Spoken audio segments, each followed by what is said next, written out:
سروکی پیمانگاه مدی ترامبول لیکولینین حرمیش شمال میوانی منن دکتر بهروز جعفر سلاو و ریز بود دکتر بهروز دست پیکر دخوازم بزانبم گلو گرنگیا دست پیکرنا حنار دکرنا پترولا کردستانی او افریک افتنا سیقولی تتشاوادنر سپاس بۆ ئەم دەرفەتە گرنگێکی گەورەی هەیە هەناردەکردنەوەی نەوتی هەرێمی کوردستان بازاڕی وزەی جیهانی سەقامگیرتر دەکات چونکە هەناردەکردنەوەی نەوتی هەرێمی کوردستان ڕۆ مێدەتریۆینەنە ڕۆ مێدەتریانە ڕۆ دەریای سپی ناوەڕاستە لەبەر ئەوە تێچووی هەناردەکردنی نەوت بۆ دەریای سپی ناوەڕاست بۆ مێدەتریانە بۆ هەر بەندەرێکی دەریای سپی ناوەڕاست زۆر کەمترە وەک لەو تێچووی کە لە کەنداوی عەرەبیەوە یا لە خەلیجی بەسرەوە بڕوات ئەمە یەک دوو مەترسی هەناردەکردنی نەوت بۆ سەر دەریای سپی ناوەڕاست زۆر کەمترە لەو مەترسیەی کە ئەمڕۆ لە خەلیجی بەسرەوە بڕاتە کەنداوی عومان و لەوێ بسوڕێتەوە بۆ دەریای سوور خۆتان نەزانن ئەم ڕۆژانە کێشەی ئێران و ئیسرائیل لە ئارادایە لە دەریای سوور لەو ئاوانەوە کە ئەسوڕێتەوە لە خەلیجی عومانەوە کێشەی گەورە لە ئارادایە لە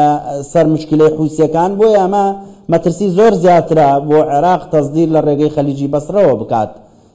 ئەمە بەنسبەت عێراقەوە خاڵێکە لێرەدا جێ ئاماژەیە ئەوەیە کە بەڕێز سوودانی بە زمانی کوردیش ئیشارەتی پێ کردووە هەناردەکردنەوەی نەوتی هەرێمی کوردستان مێژوویە هەرێمی کوردستانیش دەڵێ مێژوویە بۆ تورکیاش هەر مێژوویە و گرنگە بۆ کۆمپانیەکانیش گرنگە بەڵام بۆچی مێژوویە دکتۆر بۆچی مێژوویە تو چاوادە نرخنی بۆچی مێژوویە ئەv ڕێکەفتن بۆچی من نەمگوتووە مێژوویە من نەمگوتووە مێژووی بە بڕوای من مێژوویە بۆ عێراق بۆ هەرێمی کوردستانیش بەڵام بەڕێز سوودانی کە دەڵێ مێژوویە بۆچی 3 ساڵە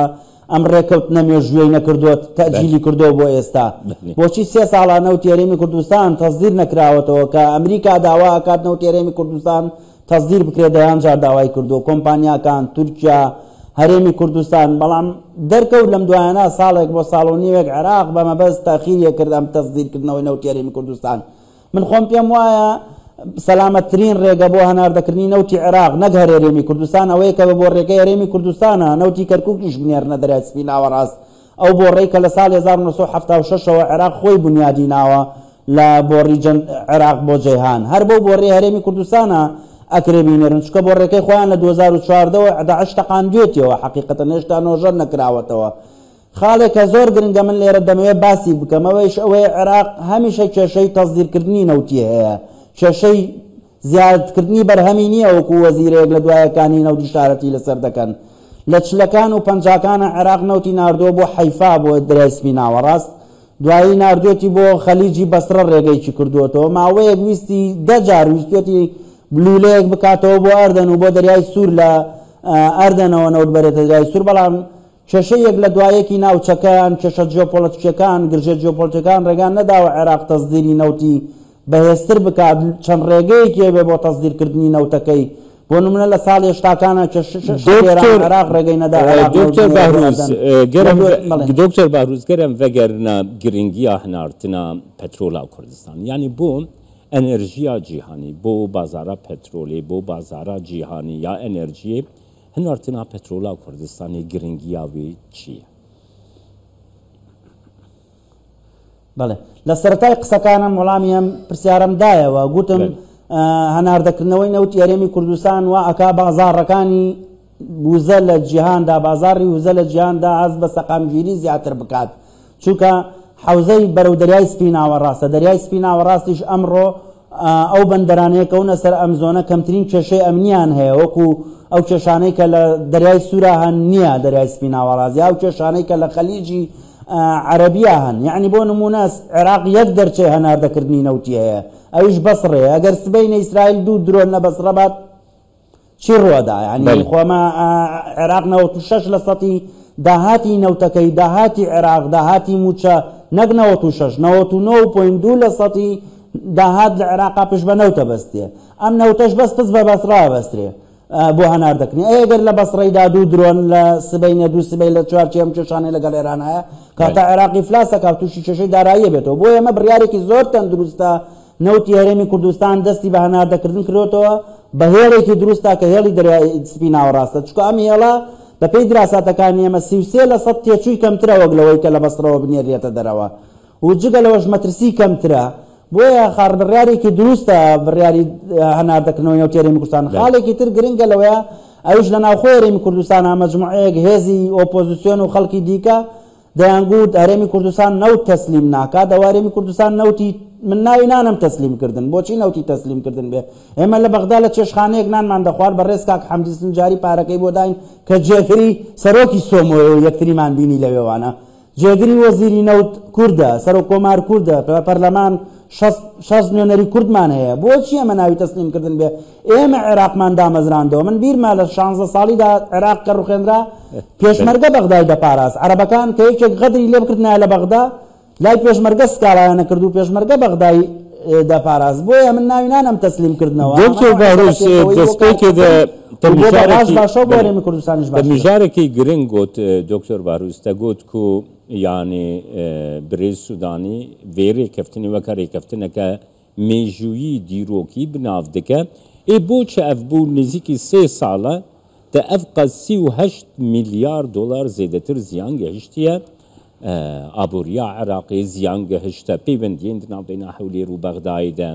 ziyan gehişte pêwendiyên Bexdayê li gel Washington li gel welatên derve taybetî ê ku pêwistiya wan ji enerjiyê heye. û Sudanî dîse dibêje dibê em bi salanin nêzîkî 17-20 salan e em li hêviya rêkeftinekî wisa bûn. Doktor Behrûz divê derbarê de gerek ger tu nirxandinekê bo min bike.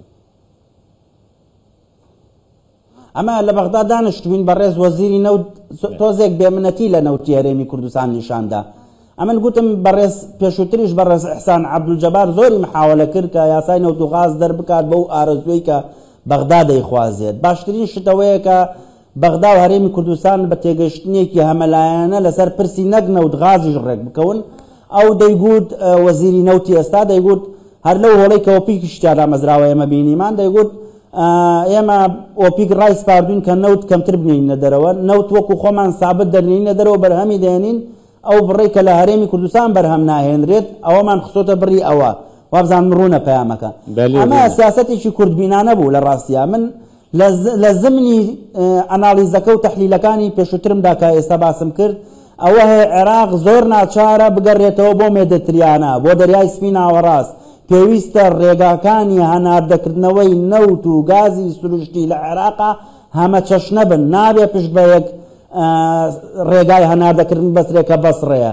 وەک چۆن ئابووری ناکرێت پشت بە نەوت یا بەس پشت بە غاز ببەستێ، بە هەمان شێوە وزەش نابێت پشت بە نەوت یا بە غاز ببەسترێت. چکە ئێمە چەندین جۆری وزەمان هەیە جیهان بەرەوەوە ئەڕوات کە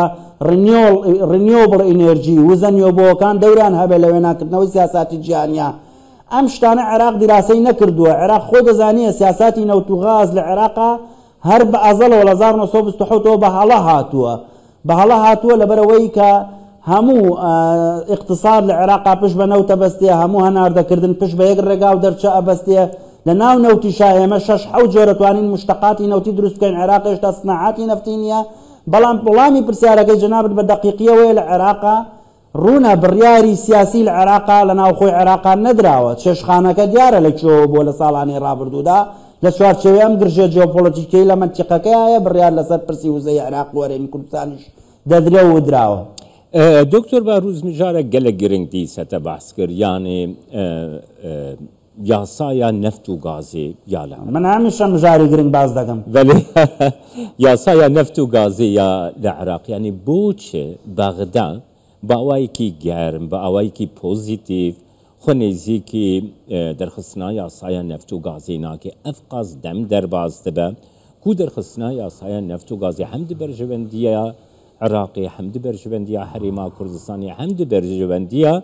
bazara cîhaniya enerjiyê de jî. Fermo Doktor Behrûz. وڵای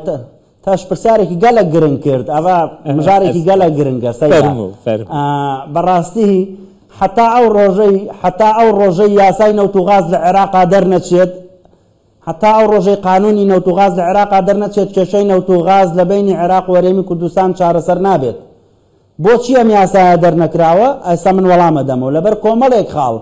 خاڵی هەرە سەرەکی ئەوەیە کە عێراق سوور دەزانێت مەسەن بەڕێز مالیکی چەندین جار باسی کردووە عێراق ئەتا یاسای نەوتوغازی نەبێت کێشەکان بەردەوامە بن خۆیان دەزانن ڕێگی کێشەکە لەکوێدایە بەڵام ئەگەر ئەم یاسایە دەربچێنرێت لە مادەی 111 و 112 دەستوری عێراقا هاتووە ئەبێ ماف بە هەرێمەکان بدرێت ئەو کاتە بەسڕە ئێمە 10 ساڵە جۆمان لێ دەبێ بەسڕە دەوێت بێ بە هەرێمێکی سەربەخۆ بەڵێ ڕاست نەوتی عێراق زۆرینەی لە بەسڕەوە هەم هەناردە دەکرێت و دەنێرێتە دەرەوە کەواتە عێراق بوو بە چەند هەرێمێک هەرێمی بەسڕایە هەرێمی سوننەکان لە ئەنبار دروست بکرێت عێراق سەرچاوەکانی وزەی بەش دەبێت و نەوتی عێراق سیادەی بەسەر نەوتی عێراقا نامێنێت و ڕەنگە دەستوەردانی دەرێکیش هەبێ ئەمە نقطەیەکی ڕوونەکە باسم کرد نقطەی دووهەمیان هەڵەی تەفسیرکردن هەیە بۆ دەستور بە تایبەتی مادەی 111 و 112 لە دەستوری عێراقە و 121 و حتا مادەی 110 کە باز لە سەراحەتەکانی حکوومەتی مەرکەزیەکە لە دەستوری عێراقە عنی تەفسیرکردنی هەڵە هەیە بۆ دەستوری عێراق هەرێم بە نەوعێک تەفسیری دەکات عێراقش بە نەوعێک تەفسیری دەکات بەڵام لە هەموو حاڵەتێکدا هەردوو لا پێویستە بە هاوبەشی ئەم پرسە بەڕێوە برن خاڵی دیکەش ئەوەیە کە ئەگەر یاسای نەوتوغاز لە عێراقا دەربچێتیتر دادگای فدراڵی بە کەیفی خۆی شەو ناخەوێ بەیانی لە ناکاوێکە هەڵسێ بڕیارێک دەرکات ژێرێمی کوردستان چکە ئەو کاتە یاسای نەوتوغاز لە ئارادایە دکتۆر بەهروز من تخواست ez bipirsim ku bi rastî yanî derxist yasaya petrol û gazê ku li Iraqê derbikeve ew dibe binemayek çareseriya gelek kêşo û pirsgirêkên li Iraqê بەڵێ بێگومانم بەڵام چۆن یاسایەک ئەمە 3 ساڵ پێش ئێستا کۆنفرانسێکمان لەسەر کرد لە شاری سلێمانی چۆن یاسایەک بۆ هەرێمی کوردستان یاسایەک گرنگەکە دان بە هەرێمی کوردستان بدات کە وەک چۆن دادگای نێوبژیوانی پاریسیش ئەمە زۆر گرنگە هەرێمی کوردستان مافی سیادەی تەواوەتی بەسەر چێلگەنەوتەکانی هەرێمی کوردستان و سنووری خۆیەتی لە ڕووی مێژووی و ئیتنیشەوە ئێمە حەقی خۆمانە مەسەلەن من لە خەڵکی چەمچەماڵم لە کۆرمۆر و مەنتیقەیە زێدی خۆمانە بۆ بیرێک نەوت لەو مەنتیقەیە یان گۆی زەویا بە شێوەیەکی زانستی 60 بۆ 80 ملیۆن ساڵەوێتە ئەبێ بە بەرمیلێک نەوت لە ڕووی جیۆلۆجیۆ لە ژێر زەویا یعنی 80 ملیۆن ساڵ بەرمیلێک نەوت بەرهەم بێ من ئێستا بە قەرارێکی سیاسی تەسلیمی چەند گروپێکی میلیشایی بکەم لە بەغدا بە کەیفی خۆیان مامەڵی پێ بکەن ئەمە نازانستیە و ناڕەوایە ئەمە نقطەی یەکەم نقطەی دووەمیان ئەبێ قانونێک بۆ نەوتوغاز دەربچێت کە ماف بە هەرێمی کوردستان بات بەنەس بڵێ هەرێمی کوردستان مافی گەڕان و پشکنینی هەیە مافی دەرێنانی نەوتیە مافی پاڵاوتن و مافی هەناردەکردنیش هەیە و دەبێ دان بە هەرێمی کوردستانە بنات وەکو چۆن یاسای ژمارە 22 ساڵی 2027 تایبەت بە نەوتوغاز لە پەرلەمانی کوردستان دەرچێنراوە